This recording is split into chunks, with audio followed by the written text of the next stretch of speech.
what if you're going through some kind of disease or some kind of inflammation or whatever? Is there a use for intermittent longer term fasting in that context? So say if I was, I don't know, if I had some inflammation or there was, something wrong with me, is there ever a use case for sort of 72-hour fasts that will hold me, I guess, in a greater depth of autophagy?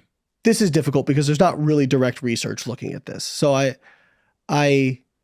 what I will say will be speculation, and I'm comfortable speculating on it.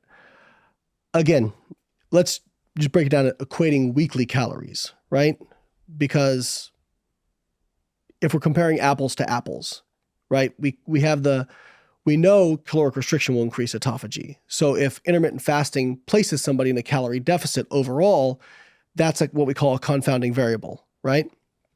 So if we assume over the course of a week, two people assume genetically identical, right, eating the same amount of calories, but somebody is eating them in 4 days, whereas the other person is just spreading them across 7, but the person eating them in 4 days is fasting for 3 days, well, their rate of autophagy and fat oxidation is going to be much higher during those 3 days, right?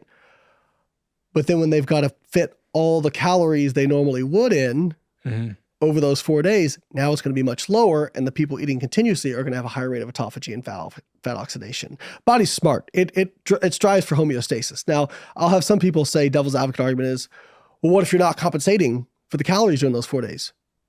Well, then now you're in a calorie deficit, and you can't disentangle the effects from the calorie deficit, right? So in what I'll say is in the tightly controlled randomized control trials that we have where they equate calories between fasting groups versus not fasting groups, we don't see differences in weight loss, and we don't really see much difference in biomarkers of health, HbA1c, markers of insulin sensitivity. You have some studies where you'll see like a little bit lower fasting blood glucose with intermittent fasting when they test it. But I think this is an artifact of the way they test it. Is it okay if I get kind of like deep into the weeds on this one? Go ahead.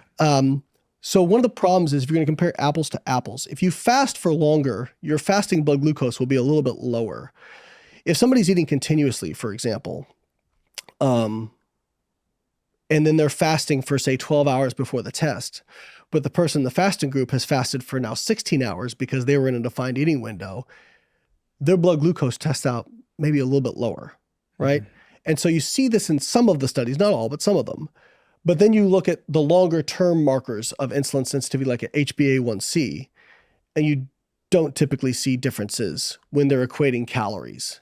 And so again, people will hear what I'm saying and it's always like the filter, right? What I'm actually saying and what they hear is, Lane said intermittent fasting sucks and it's worthless.